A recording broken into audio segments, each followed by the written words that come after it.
Jadi kalau kita lihat di sini, apa yang saya mau katakan, belajarlah untuk mensyukuri apa yang saya miliki.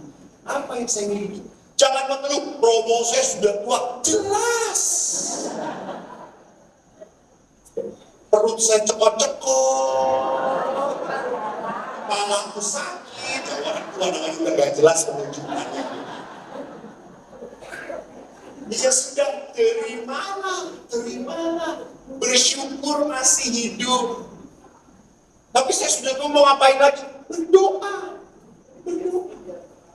Kalau Allah belum memanggil Anda, berarti Allah punya rancangan yang baik untuk Anda. Punya rancangan berkat. Bukan berarti kalau orang tua sudah tidak bisa memberkati. Kata siapa? Kan biasanya ibu-ibu ini kalau ngomong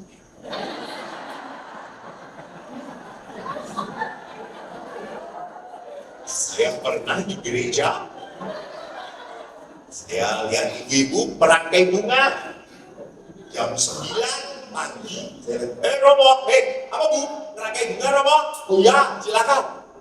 Jam 12 kita ke kapel karena para frater mau berdoa. Bu maaf ya, istirahat dulu ya. Kita mau berdoa. Oh ya Romo. Kita pergi. Saya lihat dari jam 9 sampai jam 12 baru 2 rangkai. Gila kan sih. Saya penasaran, saya lihat CCTV. Itu ibu-ibu, ngomongnya begini.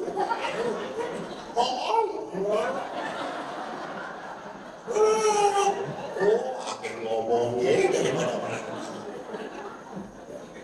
Ya, merangkai kata, bukan merangkai bunga.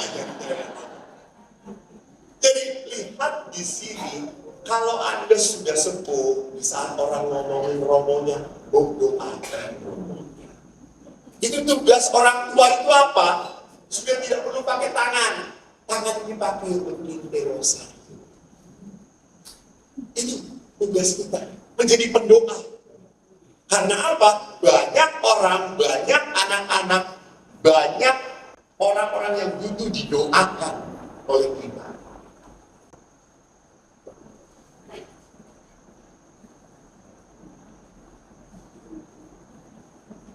Maka kalau Yesus itu penyelamat, sekali lagi Tuhan mendatangkan kita untuk diberkati. Nanti itu yang tadi dikatakan oleh Romo Pram, kedatangan kedua baru Tuhan akan menghakimi. Sebelum dihakimi, bo ape-ape sek ning dunya iki. Yang kedua, menarik. Immanuel, dia akan disebut Immanuel. Apa artinya Immanuel? Pinter baca ya di situ ya. Allah beserta kita. Saudara-saudari yang terkasih, Bapak Ibu, Allah beserta kita itu kita alami atau kita ketahui? Alami. Maka itu disebut sebagai pengalaman rohani, pengalaman iman. Kalau saya Tuhan tahu, Tuhan menyertai itu, oh saya mengalami Tuhan baik, Tuhan memberkati, Tuhan menyertai. Pengalaman iman.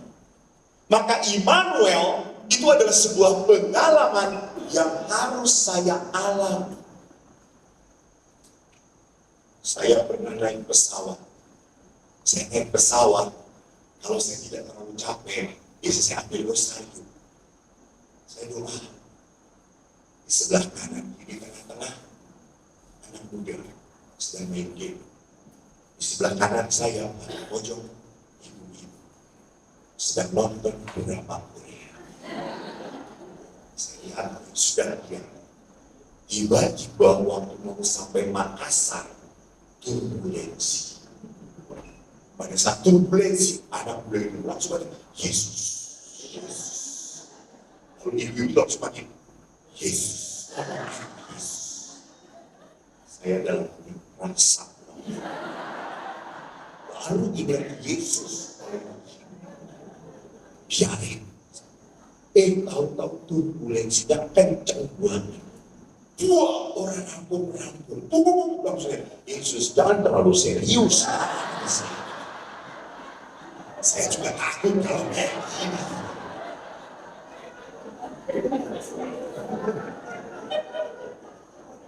Kapan kita ingat dan butuh Tuhan kalau bukan pada saat penderitaan? Betul? Maka jangan takut kalau Anda menderita, pergilah pada Tuhan. Justru saat penderitaan adalah saat Tuhan berkata, kamu butuh saya. Kamu butuh saya. Where is the Spirit?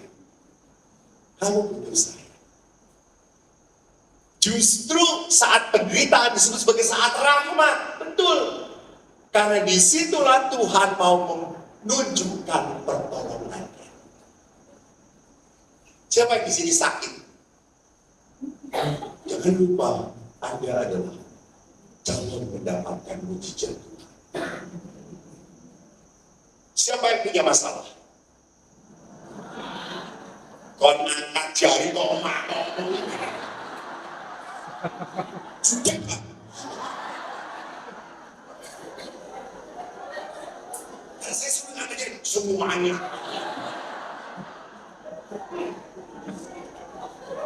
Untung rekoleksi itu cuma 2 jam, saudara-saudara.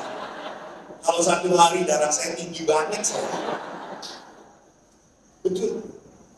Tidak ada orang yang tidak punya masalah. Yang tidak punya masalah hanya satu orang yang sakit jiwa. Orang gila. Setiap keluarga punya masalahnya masing-masing. Jangan dikatakan enak itu keluarga itu. Keluarga ibu itu tidak punya masalah. Baik, suaminya baik sekali, improt diakon. Nggak pernah macem-macem meneng. Tenang. Tahu-tahu sakit jantung mati.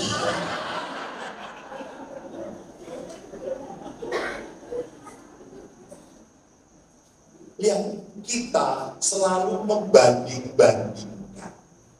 Ya tidak? Di saat kita membanding-bandingkan, selalu kita yang paling tidak beruntung. Ya ibu-ibu, berkat Tuhan itu bukan untuk dibanding-bandingkan. Bukan. Terimalah. Tadi Romo Prabu bagus banget. Gak mau saya terkenal. Cukup saya dikenal kalau orang mau mati saja. Perminyakan cari saya, ya betul. Kan wajah penuh kesedihan. Kalau bisa perminyakan datang Romo Prabu langsung harus sedih.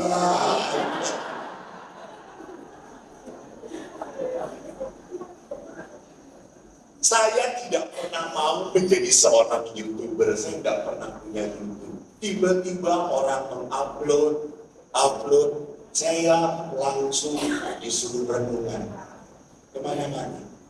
Sampai bekerja di Biara Kaki. Saya ini sudah 13 hari keluar dari Biara.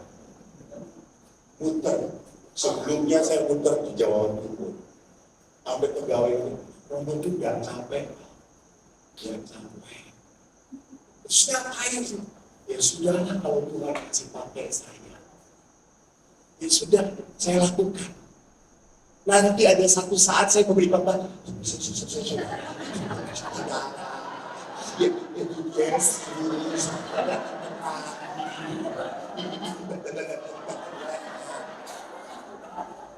Panitia masih saya mencari saya, nggak mungkin. Oh, sudah ngomong.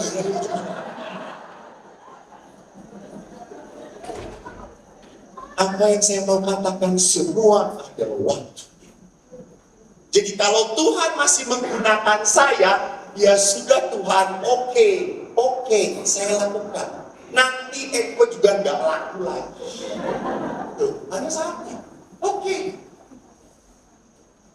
Jadi di sini lihat, nah, di situ pentingnya apa Immanuel apa Tuhan itu menyertai kamu, menyertai.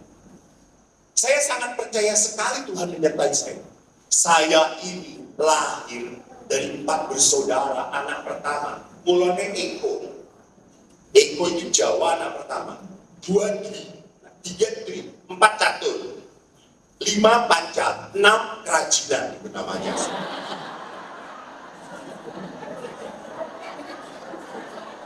Saya yakin rumahnya di desa tidak ada TV, jadi hiburannya cuma buat anak.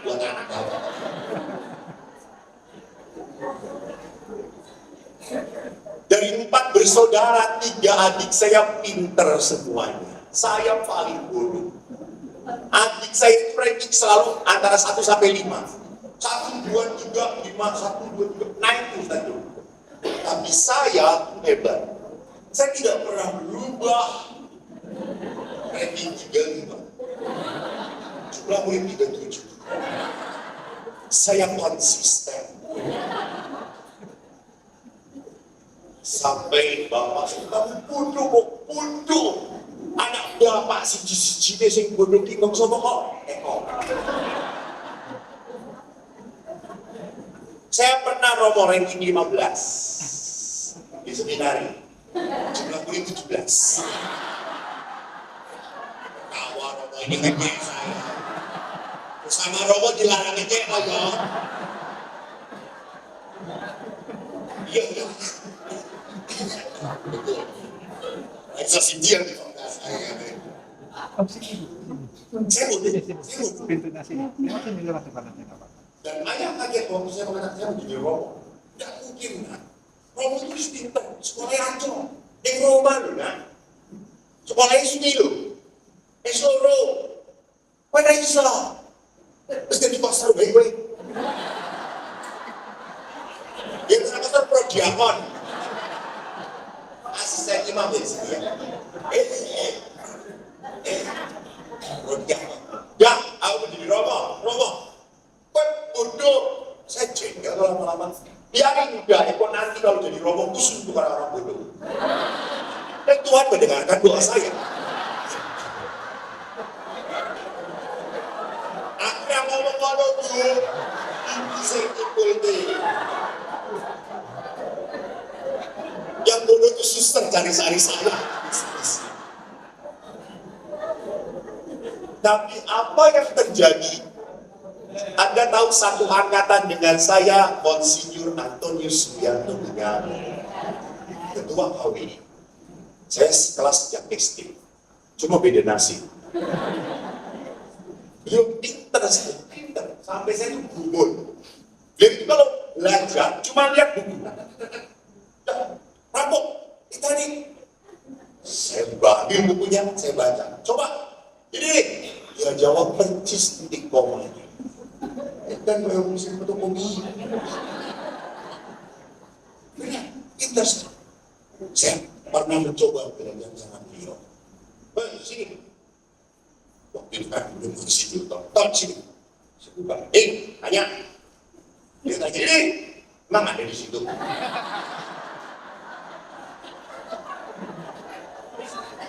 Nggak bisa. Beliau akhirnya setelah menjadi romo langsung sekolah di Belgia.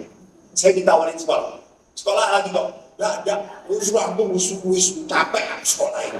Kita wis ngelos. Saya nggak sekolah lagi. Monsinyur gitu. Tapi Bapak itu beberapa kali kalau saya bersama Monsinyur yang iri dengan saya.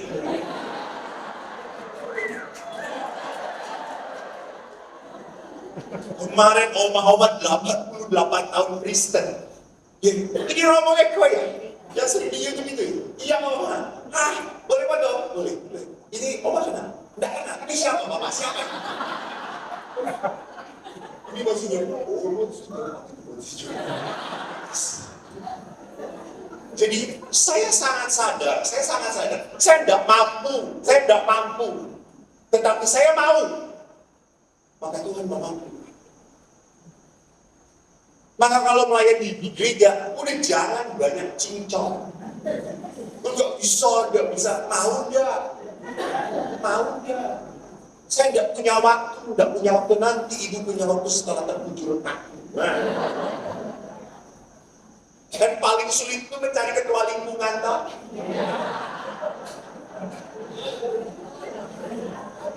Selalu aja, nggak mampu.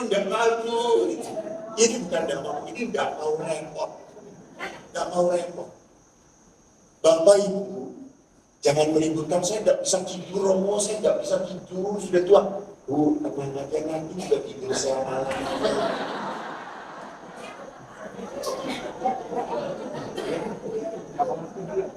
Bapak Ibu lihat, Allah menyertai. Allah bekerja dengan saya. Allah bekerja bersama saya. Tapi ada salahnya. Bagaimana bisa Allah bekerja dengan saya? Nah, ikut Yosef. Yusuf berbuat seperti yang diperintahkan malaikat. Jadi Tuhan itu menyertai orang-orang yang taat mendengarkan Tuhan. Mendengarkan Tuhan. Maka kan berbahagialah kan. Demikianlah sabda Tuhan. Berbahagialah. Dan tekun melaksanakan. Ini dia. Bukan hanya mengkerumu. Tetapi tekun melaksanakan. Ini benar, tekun melaksanakan. Tekun itu berarti apa? Setia. Setia. Yesus mengajarkan doa supaya tak jemu-jemu. Doa yang tak jemu-jemu itu doa yang tekun. Tidak dikasih pun minta terus. Karena saya percaya Tuhan baik. Saya percaya. Itu doa yang tak jemu-jemu. Maka Yusuf berbuat seperti yang diperintahkan Tuhan. Ini apa? Mau mendengarkan Tuhan. Tapi kalau kita coba lihat, kita renungkan, doa, apakah kita mendengarkan Tuhan atau Tuhan mendengarkan saya? Mana yang lebih sering dalam doa? Saya mendengarkan Tuhan atau Tuhan mendengarkan saya? Kurang ajar toh? Tuhan kok diperintah-perintah. Tuhan tolong. Saya pernah novena, sedih bacanya. Ada intensi umat. Semoga Tuhan menolong supaya hutang-hutang saya dilunaskan. Kurang ajar ternyata. Dia yang hutang, Tuhan yang suruh melunaskan. Kurang ajar ya. Maka dalam doa sekali kita banyaknya apa? Tuhan dengarkan doa saya, Tuhan dengarkan. Tuhan ingin kau mendengarkan saya, kau mendengarkan saya. Bukan saya yang suruh mendengar. Ingat, Tuhan itu Allahu Akbar. Allah Maha Besar, El Shaddai. El Shaddai. Tuhan Maha Besar. Kalau Tuhan Maha Besar itu berarti Tuhan Maha Tahu. Bapak Ibu, Tuhan itu mau menyelamatkan kita bukan hanya di dunia ini. Supaya Allah menyelamatkan kita sampai mana? Hidup kekal. Hidup kekal. Tuhan tidak memberi. Karena apa? Mungkin kalau diberi, ini akan merusakkan. Ini akan menghancurkan hidup kamu. Suatu saat seorang ibu datang ke Perancis, naik Toyota Toyota hijab super lama. Dia datang kepada saya, Romo, ya tolong doakan dong. Apa tuh? Supaya suami saya naik pangkat, Romo. Emang kenapa suami saya sudah kerja di pemerintahan dan naik pangkat, Romo? Kita cuma dari dulu, Romo hijab ini satu. Hijab ini pun pagi-pagi. Kalau mau nyala, harus panggil tetangga 5 dorong dulu, baru nyala. Ya udah, Bu. Kita berdoa, Bu. Semoga Tuhan memberkati. Semoga suami Ibu naik pangkat. Setelah didoakan, belas. Ini tidak ada. Tidak pernah ada. Istilahnya dalam pastoral adalah no news, good news. 5 tahun kemudian, saya sedang cuci motor. Ada mobil BMW. Jangan ngerti apa dia.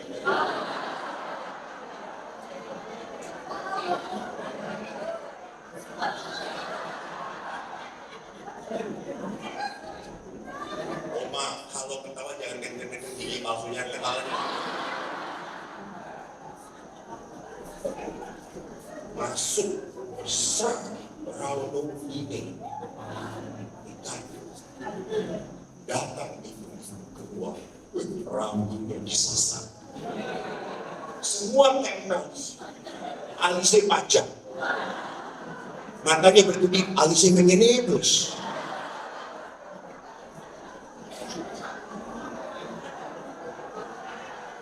di mata itu apa namanya bibirnya udah diritak sebenarnya gue pegel banget. Romo masih kenal saya? Aku paling ya 5 tahun dulu Romo saya pakai hijab. Hah ini ibu? Iya. Kok beda? Dari Korea.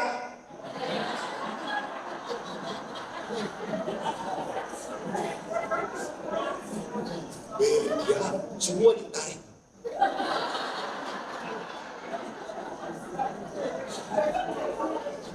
Kenceng, tingginya kenceng, ini keriput. Yang nggak bisa ditipu, oh ini keriput.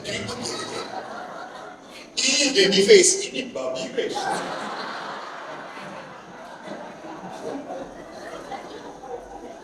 Lalu saya tanya, ibu, syukur kepada Abu, terima kasih Romo, terima kasih. Saya diberkati, suami saya naik pangkat. Syukur pada Allah. Haleluya. Sekarang mau ngasih sumbangan apa? Enggak Romo. Wah, senang. Satu hampir hasil orangnya ikulik sedang ada masalah. Biasanya ibu datangnya pada Romo punya masalah enggak? Apa? Suami saya punya selingkuh.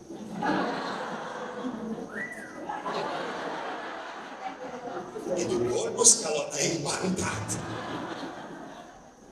Hati-hati. Kalau Anda tidak berani berkata cukup, Anda serakah, jatuh. Karena Anda mendengarkan keinginan Anda. Oh, Pak, Tuhan itu memberikan kebutuhan Anda, bukan keinginan Anda. Kalau sudah cukup, ya sudah cukup, terimalah, nikmati. Saya belajar dari ayah yang baru saja meninggal 100 hari lalu. Ayah saya itu tentara angkatan udara. Di sini kan ada angkatan laut. Banyak helm jadi beda.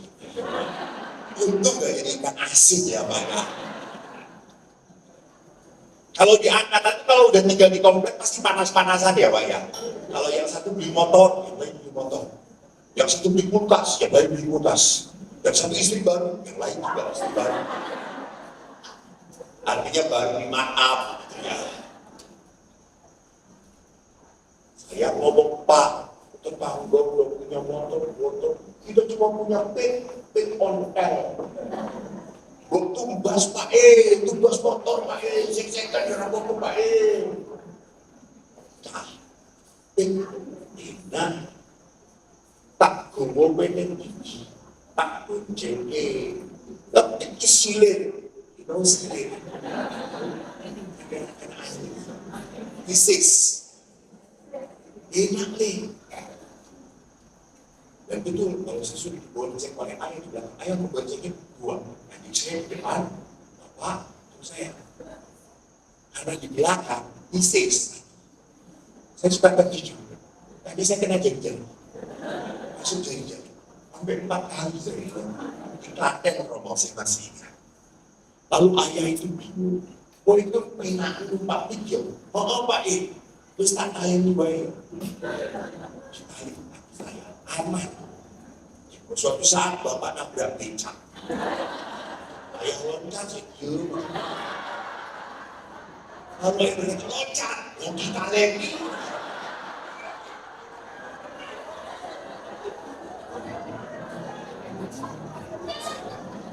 Tetapi kalau kemanapun ayah itu selalu bawa kita main. Dan kalau main, jangan pikir jajan, gak ada. Ibu selalu bawa rantang. Kado rantang ya, di bawah gayam. Gayam, di atasnya tempe. Paling bawah nasi. Nasinya dipaduk-paduk. Jadi kalau kita habis apa main, rantangan. Pernah ada Pol PP datang, nggak boleh makan di sini. Ayah kata tentara, apa? Pol PP, mau di sini, komandan silakan. Tentara lawan. Tapi bapak saya menikmati. Kita tuh selalu protes dengan ibu, kan ibu bapak itu kan kerja, ibu saya tidak. Kalau pulang kerja kita tidak punya pembantu. Kalau pulang kerja kita tidak ada makanan, ibu langsung masak. Dan masak yang cepat ya, sayur gede ya. Gayam itulah. Campur jagung, goreng tempe. Anak-anak itu langsung protes, boyong lagi. Tapi bapak yang hebat, ayam gomu enak.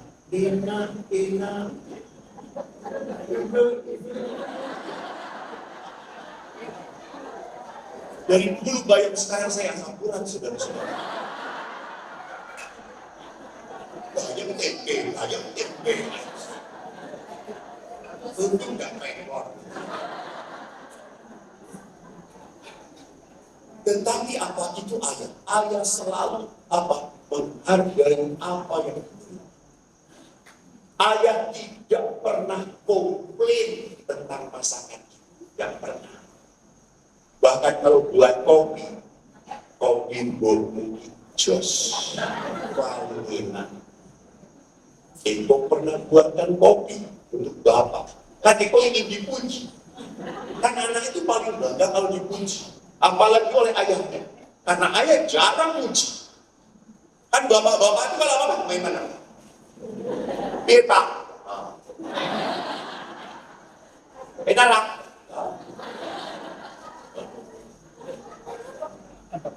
Saya anak pertama ini dipuji ayah. Saya buatkan kopi. Dibikin oleh anak.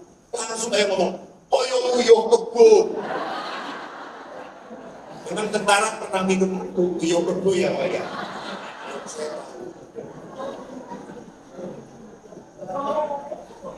Saya akhirnya tanya ibu, saya ini buatin kopi untuk ayah. Gimana? Kopi ibu enak? Telur loro deh.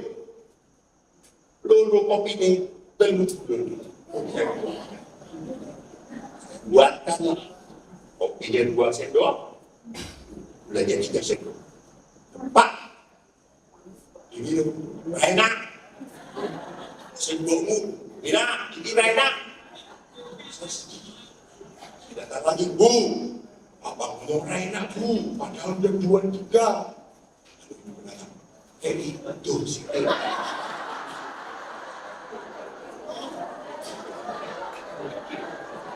Kasih air muda sedikit.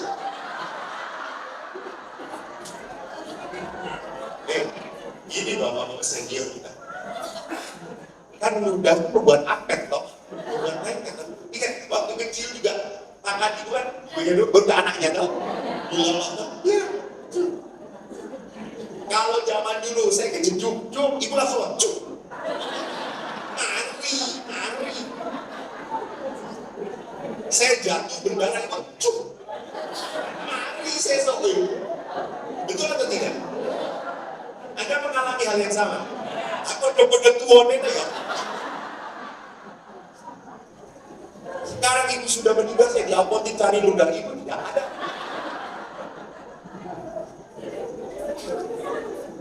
Tapi apa yang saya mau katakan, ya, ayah selalu apa? Saya menunjukkan penghargaan pada ibu. Ayah selalu mendengarkan Tuhan. Ayah tahu bahwa istri adalah berkat Tuhan. Maka ayah itu tidak pernah membiarkan istrinya capek sendirian.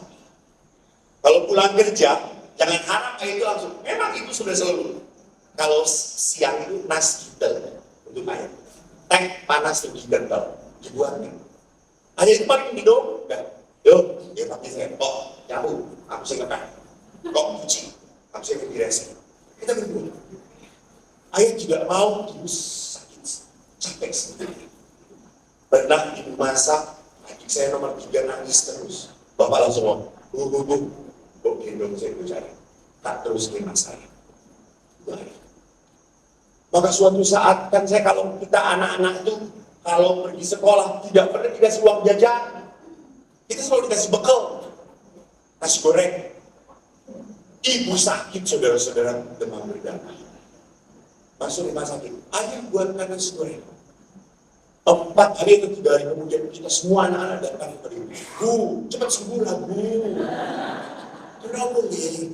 Bapak kurang ini nasi goreng tahu isu-isu. Buat bu, cuma nasi dengan garamnya lebih banyak garamnya bu. Ibu 5 hari kita mati semua bu.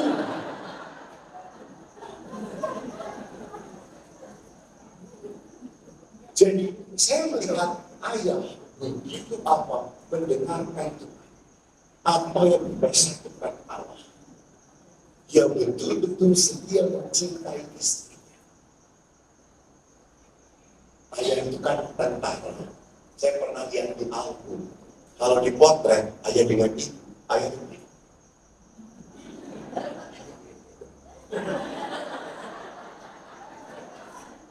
Semua potretnya kayak gitu, ya Allah.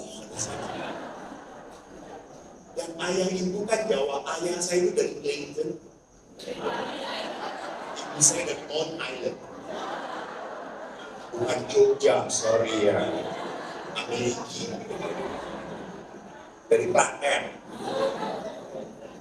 Jawa.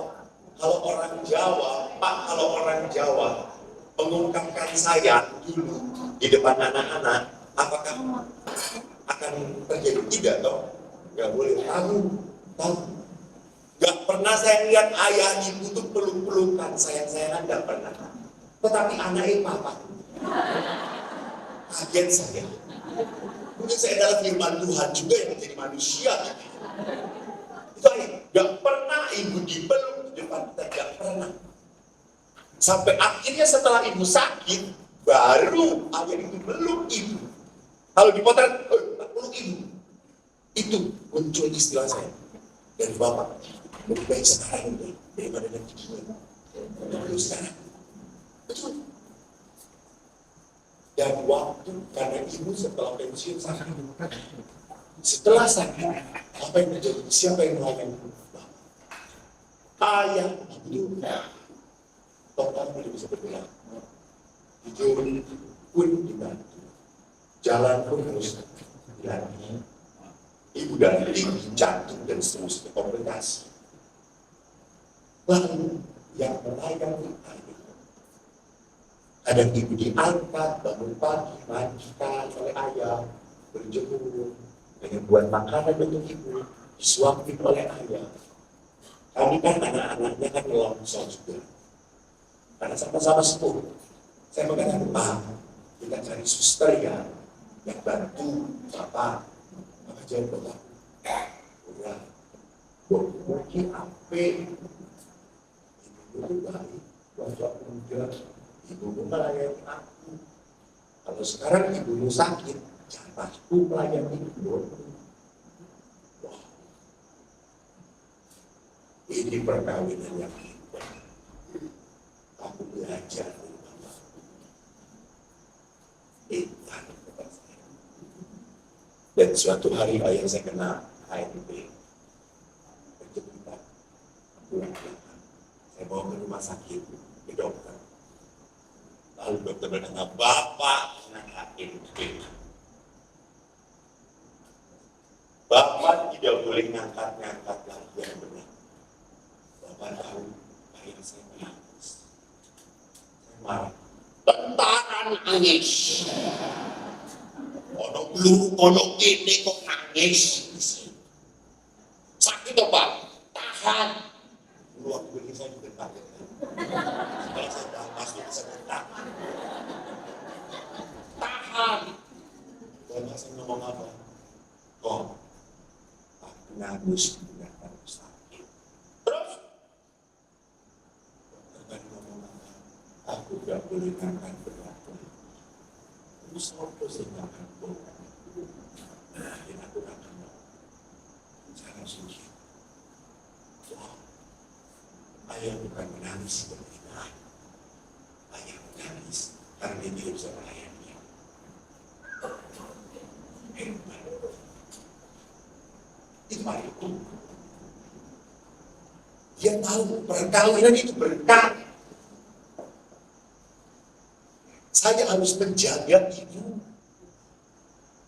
Bagaimanapun dia istri, dia mendengarkan.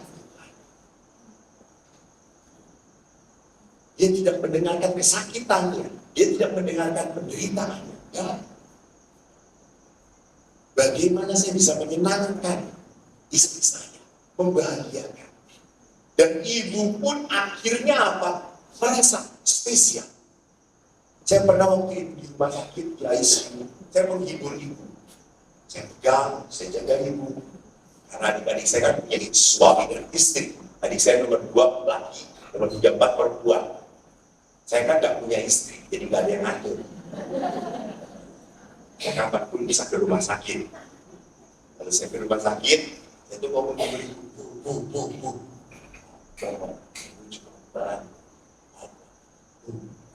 Kalau di surga ya, cari suami yang putih, sing ganteng, ini keturunannya orang yang ini,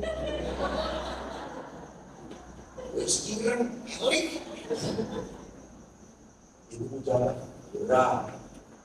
Ini suatu yang boleh bapak buat ini. Bapak nyampe. Benar-benar nyampe. Ibu tak pernah menyesal diberi bapak sebagai suami. Ini listening to God. Mendengarkan Tuhan. Jangan hanya mendengarkan Romo, suami saya itu Romo. Hai, sudah botak, budek lah.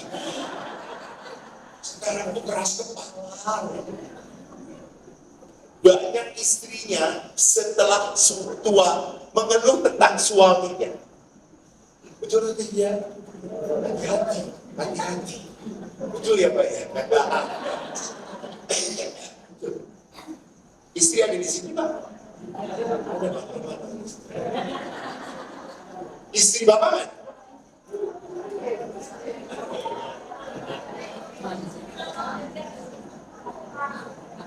Ibu? Oh, terima kasih. Oh ini tadi foto ya Bu ya. Ibu jangan lupa suami ibu jadi seperti ini karena menikah dengan ibu.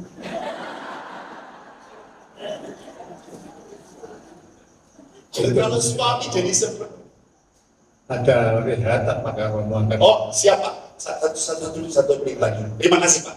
Ingat betul. Aku bawa. Nah, kalau suami jadi seperti itu ya karena istri. Jangan lupa itu. Terakhir Pak cerita. Saya kemarin ngisi di Sarawak, Malaysia. Dan pakai bahasa Sarawak yaitu kucing. Kucing yang jogo.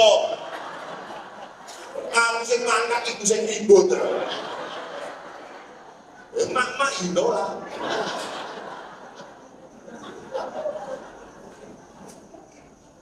Mau protes lagi. Lalu akhirnya pada saat saya rehat, ada seorang rumah datang.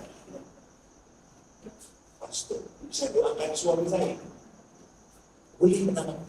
Dia tuli, dia gak bisa mendengar lagi. Udah, ada suami. Itu. Pak,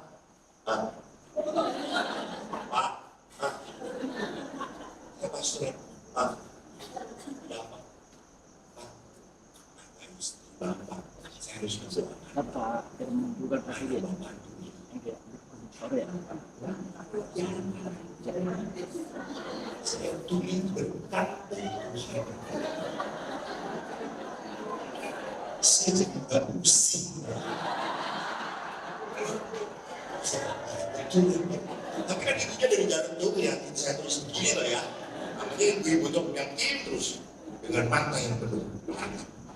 Tapi Pak, istri Bapak kreatif saya terus, ini sudah kita doakan. Dan doanya bersyukur ya. Saya, Tuhan, dengan Bapak saya bersyukur bahwa Bapak tuli. Semoga kau berikan tuli ini seumur hidup. Terus Bapak, amin, Roh.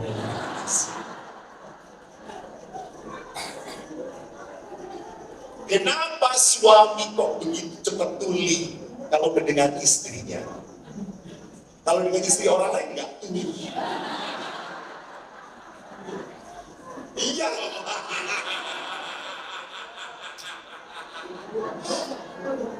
Karena kalau istri sendiri baru ngomong ngejuli.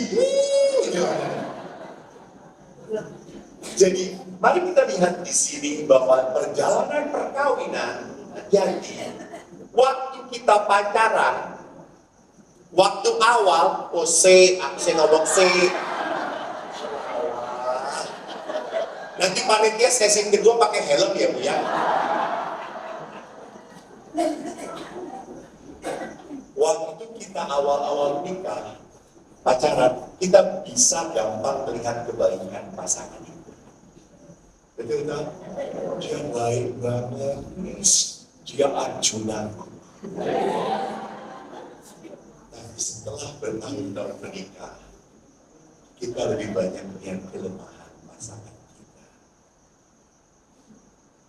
Ingat, sebentar lagi dia dipanggil Tuhan. Tuhan memberkati. Terima kasih.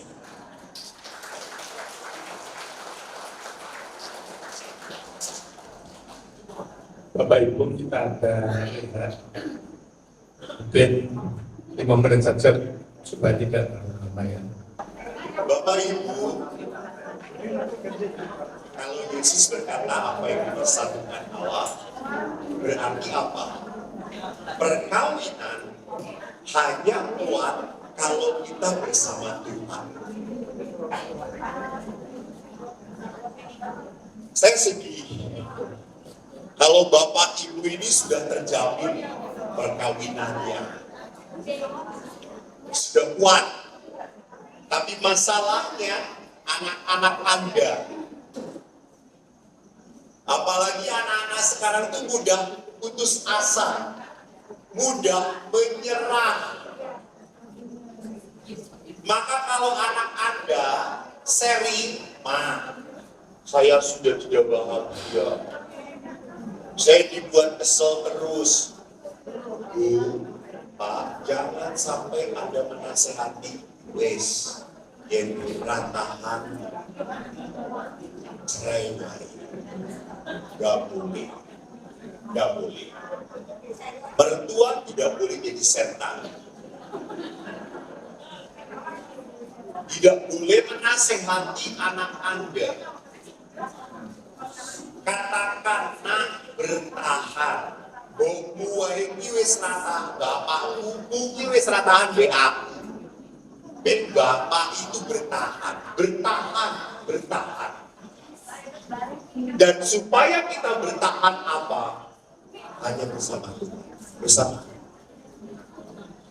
Sekali lagi, walaupun saya pernah luka, kecewa dengan ayah, tetapi setelah saya berdamai, saya itu sangat mengagumi ayah. Ayah saya itu pendoa. Setelah ditinggalkan ibu kurang lebih 14 tahun meninggal dia. Ayah itu rajin berdoa. Ayah itu pernah berkata, aku sudah mau dipanggil Tuhan saja. Saya sudah siap kok. Saya pikir ayah saya itu putus asa. Tapi kalau saya ke rumah, mau ayah itu punya kamar doa di samping kamar tidur beliau, tempat doa. Kalau saya datang, beliau itu pasti sedang berdoa. Di meja beliau itu banyak sekali doa-doa kepada para kudus. Dan beliau mendoakan, beliau baca kitab suci, kencang-kencang. Jadi memang beliau adalah apa? Adalah ayah yang selalu rajin bersekutu dengan beliau. Cabut. Padahal ayah saya tidak Muslim. Beliau menjadi Katolik waktu lulus STM lah kalau nggak salah, sebelum masuk tentara. Beliau menjadi Katolik. Tetapi setelah menjadi Katolik, wow, betul-betul menunjukkan apa? Menunjukkan keseriusannya. Kalau istilah tentara, disiplin. Doa itu disiplin. Saya waktu kecil Legio Maria kan tiap hari harus doa apa? Katena. Saya sejak kelas 4 SD sudah Legio. Kata bapak itu, cari piara di Romo Legio le. Saya taat daripada kampleng.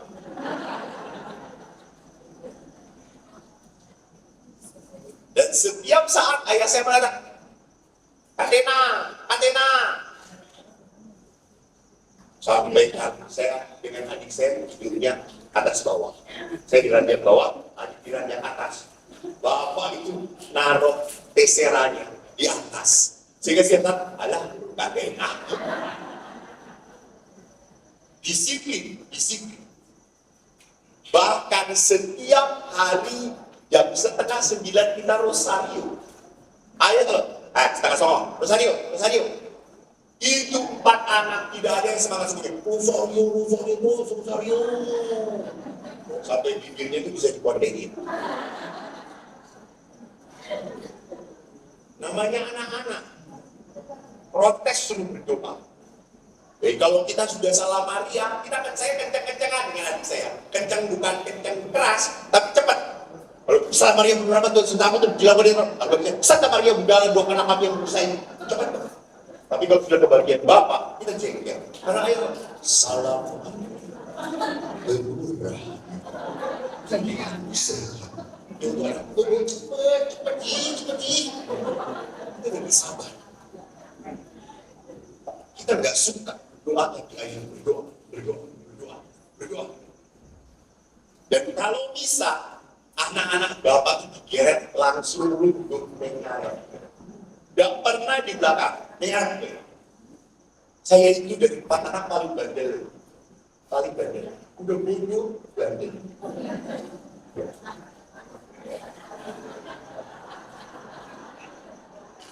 Kita ngajar ya. Sampai sekarang kalau bandelnya. Bener Bu. Saya bandel sekarang. Hobi saya cari layangan. Mulainya aku ingat. Shit, ya kepanasan Pak. Ya aku boleh layangan ini. Kubel-kubelnya kira hijau. Oh, nggak tuh apa ya? Baca-baca ngomong, uble.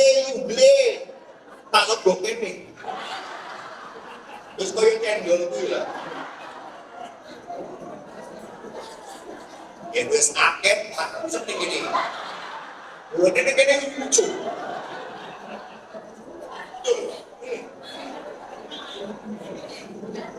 Nosur ini garing nih gini. Ada angin kata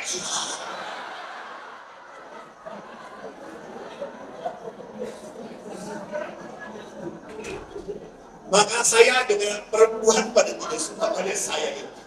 Kalau dudukan waktu SD duduknya lagi perempuan kan? Kamu dengan Eko nggak mau ada umbelnya. Kalau orang sudah duduknya itu umbel leho, itu leho menuju ini. Walaupun begitu, ayah mendisiplinkan lalu berdoa. Bisa. Kalau bisa duduk di depan saya nakal, saya itu sudah bisa menang. Gerak-geraklah. Langsung ya. Dan saya selalu di samping ayah. Saya pernah berjauh dari ini. Anda tahu kalau ayah saya sudah bersabda, saya lebih takut pada ayah daripada Tuhan Allah. Saya manut, jadi bilang, mana? Romo, Romo ini kok mana? Dan waktu itu Romonya Belanda, misionaris. Belanda ngomong bahasa Indonesia yang nggak jelas. Tapi kalau kalian mendengarkan Romo, pintar, saya selalu lihat aja.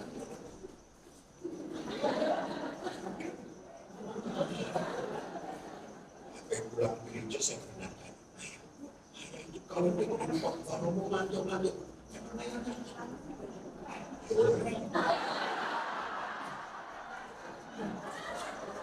kenapa ngantuk? Begini kayak orang begini. Kalau Romo ngomong itu Tuhan berbicara. Dengarkan. Oh gitu Pak, iya Pak. Iya Pak, iman ayah. Setelah saya jadi roh, saya khotbah, ayah saya tidur. Saya protes ayah. Saya Romo, kenapa kalau saya khotbah ayah tidur? Ah, kamu eko.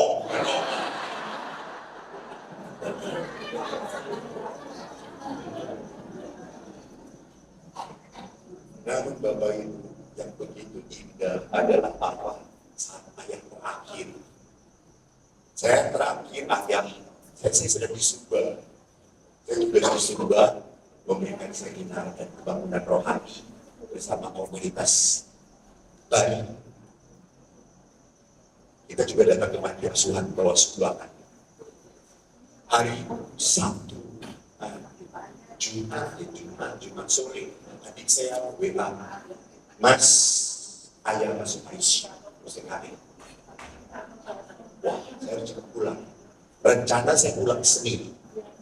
Lalu saya berkata, karena Sabtu masih ada acara. Saya pulang Minggu, oke. Sabtu, ayah makin buruk. Hari Minggu pagi saya berangkat dari Sumba. Saya di bandara, saya telepon, kumpul dong dengan ayah di ICU. Karena ICU saya memang juga perawat. Di dosen, sehingga gampang. Lalu mereka kumpul. Pada saat kumpul, kita berdoa. Lalu pada saat setelah berdoa, ayah sudah diam, begini saja.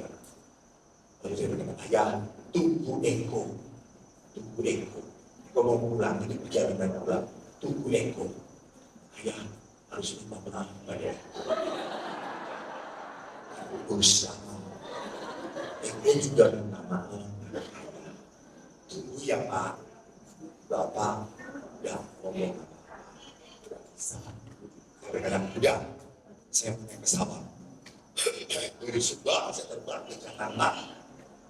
Dan handphone saya mendarat, saya buka handphone, adik berkata, ayah tidur. Waduh, saya supir. Setelah saya di mobil dari Bandara Soekarno-Hatta di Jakarta, supir, saya WA, sudah kita kumpul lagi, saya berdoa lagi. Tiba-tiba kok terlintas dalam hati saya dari satu kalimat yang saya ucapkan kepada ayah. Lalu pada saat saya sudah kumpul, saya berdoa, ayah, Eko minta maaf. Walaupun Eko pastur, Eko sering kali nyakitin ayah. Karena saya ingat 2 minggu sebelumnya saya marah dengan ayah. Saya minta maaf juga waktu itu dengan ayah. Ayah maaf. Saya yang sering salah pada ayah. Ayah selalu mendoakan saya. Ayah, kalau sudah tidak bisa menunggu Eko, tidak apa-apa. Oke, jangan tunggu. Ayah capek. Jalan aja. Tapi biarkan Eko memberkati ayah. Saya berkati. Saya tutup 1 menit kemudian ayah meninggal. Jadi saya tidak mengenali ayah. Saya sampai rumah sakit. Jam berikutnya saya ngomong pada dia, kita mandi ayah. Kami mandi. Saya mandiin dan saya ajak ngomong ayah. Dulu waktu Eko kecil, ayah mandiin Eko pakai air hangat. Sekarang Eko mandiin ayah pakai air dingin. Saya mandi. Waktu itu saya belum nangis. Saya pegang.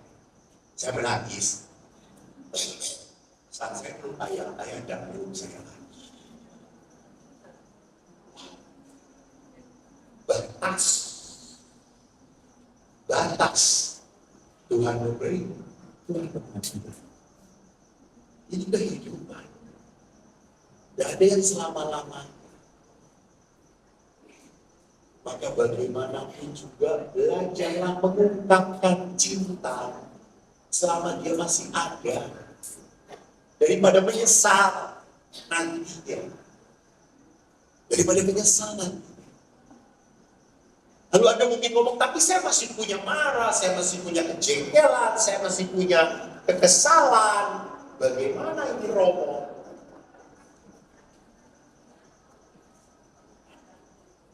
Yesus ditulis di dalam Injil Yohanes, aku ngomong aku lagi. Yang kalimat terakhir, di luar aku kamu tidak dapat berbuat apa-apa. Artinya saya hanya bisa memaafkan kalau Tuhan menyertai saya.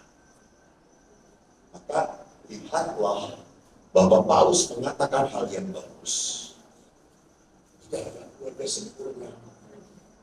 Suami Anda tidak sempurna, istri Anda tidak sempurna, anak-anak Anda tidak sempurna, orang tua Anda tidak sempurna. Anda ngeluh tentang suami, memang suami tidak ngeluh tentang Anda. Mengeluh juga. Maka keluarga yang sehat harus ada apa? Pengampunan. Berapa kali Yesus mengatakan tentang pengampunan? Manual.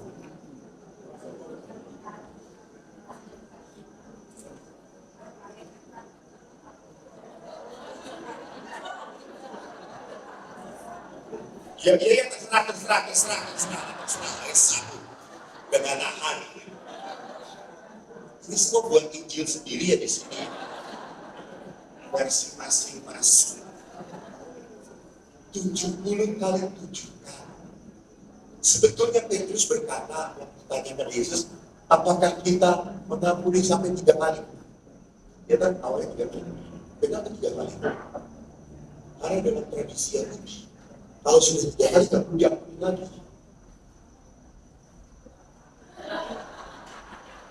Udah ibaratnya.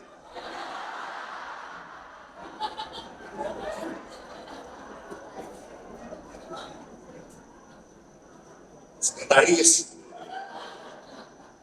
Tapi bukan dari umat sini ya kelihatannya. Oh umat sini. Tapi belum bertobat. 3 kali. Lalu Petrus menambah 7 kali. Supaya lebih kelihatannya. Enggak, justru 70 kali 7 kali. Artinya apa? Tidak ada batas. Kenapa Yesus sampai mengatakan tidak ada batas? Karena mengampuni itu berguna untuk yang diampuni atau untuk yang mengampuni?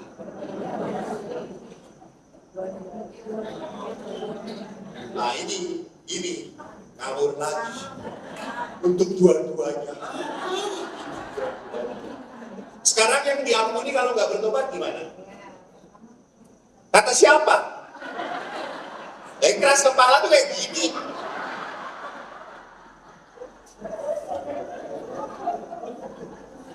Bertobat tuh nggak bisa diatur.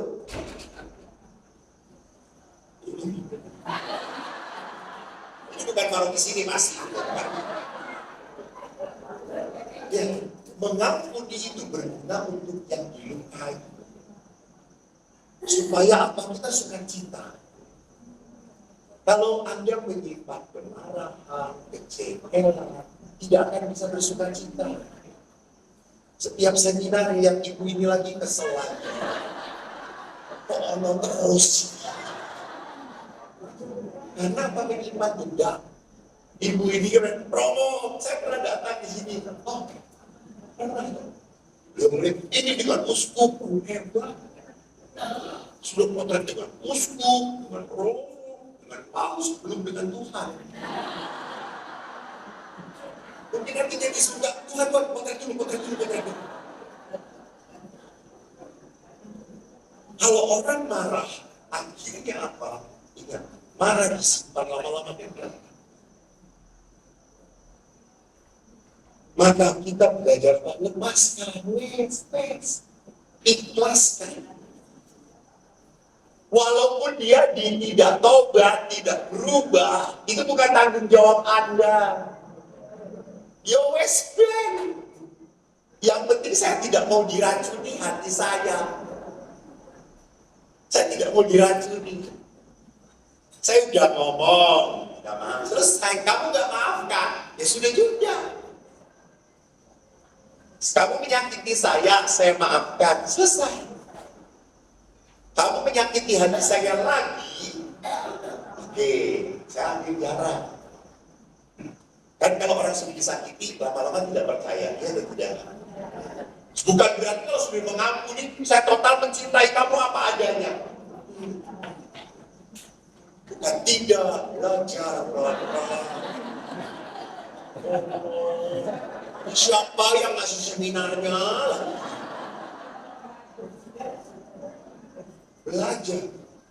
Belajar kembali membangun kepercayaan. Jadi bukan berarti selesai, tidak ada.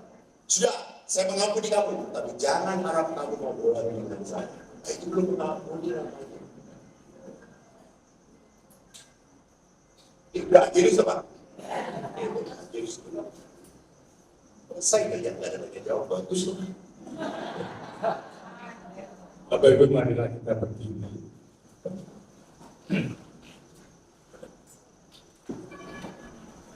Ada pertanyaan satu atau dua, kalau masih bersedia untuk menjawab, silakan. Ya, ada yang ya silakan.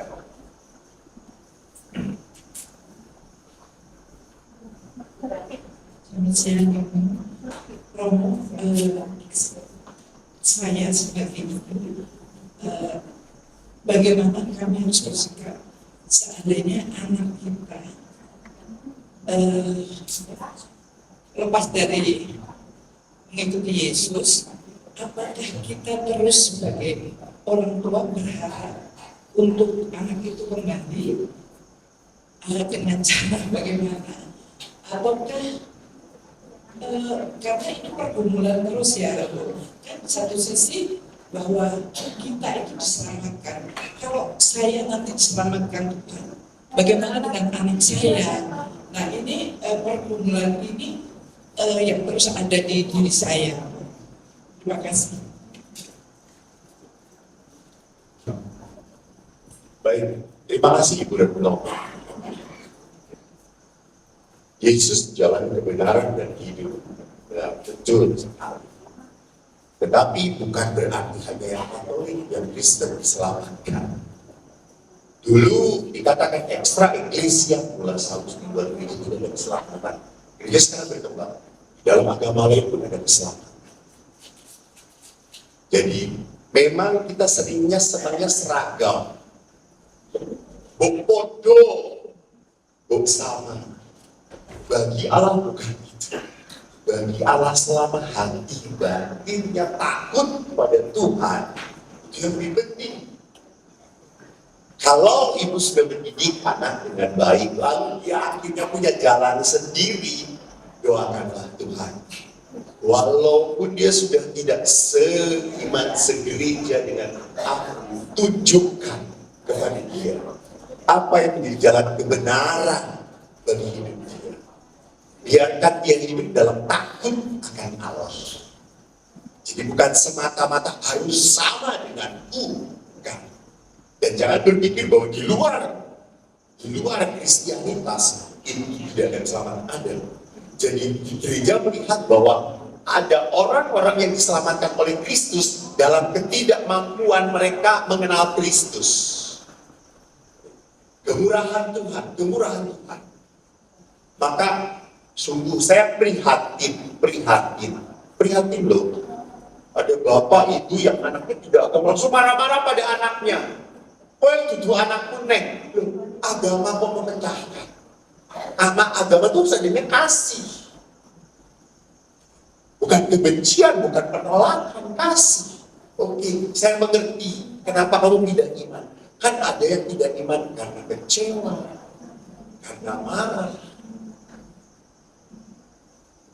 karena Karena ada sesuatu yang tidak bisa kita mengerti.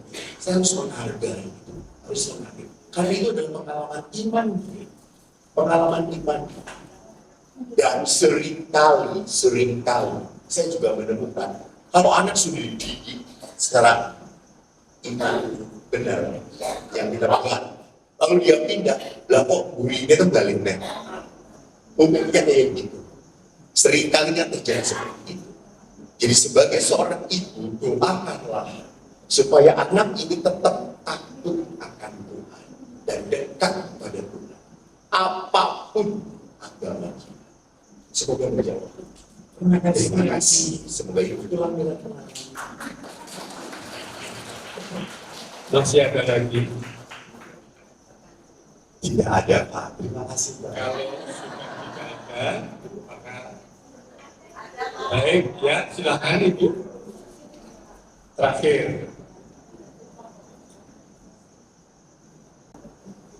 Selamat siang Romo.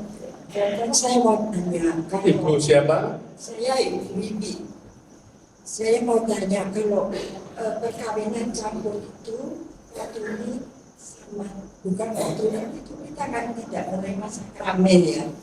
Terus kata teman saya katanya boleh, kalau cerai boleh menikah lagi, apa benar? Terima kasih.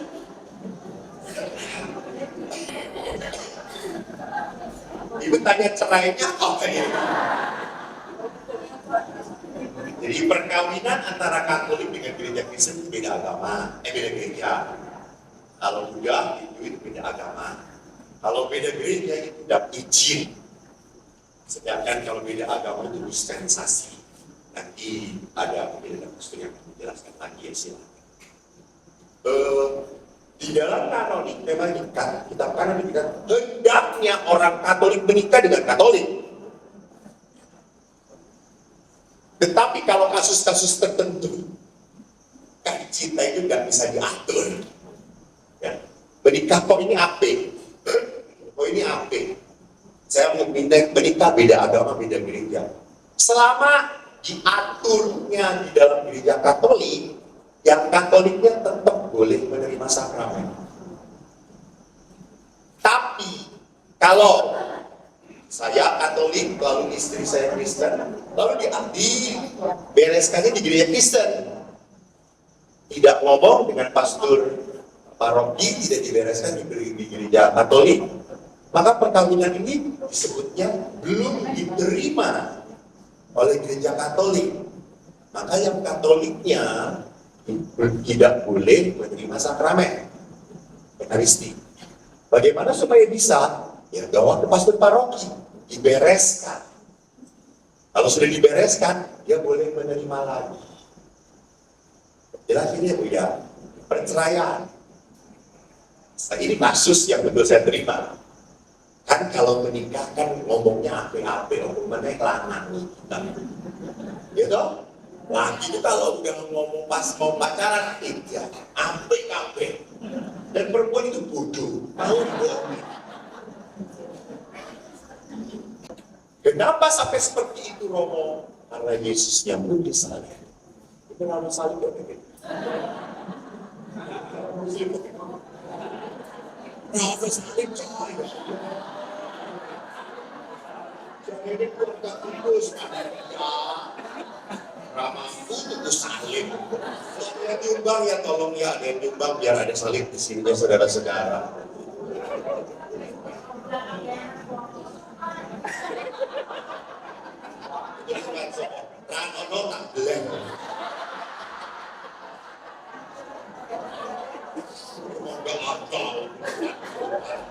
Malu saya Eko nutupin Yesus. Jadi lihat di sini bahwa memang itulah pengikuti Yesus. Saya harus belajar menerima salib. Jadi itu yang sering ibu betul. Itu yang saya sering ngomong kepada WNK. Kamu harus siap. Menikah beda agama. Bukan gak gampang. Boleh di gereja oke terima. Dikasih dispensasi. Kasih kepada Bapak Usman. Tapi ingat, kamu yang dapat kenal hukum Katolik. Kamu harus mendidik anak kamu secara Katolik. Dan kalau pasangan yang non Katolik tiba-tiba mau pergi dengan wanita lain, gereja Katolik tidak bisa. Nah itu, karena dia bukan subjek hukum Katolik. Jelas ya Bu? Terima kasih, Tuhan berkati. Semoga jangan cerai Bu. Karena itu mungkin kita perlu memberikan aplaus sekali lagi kepada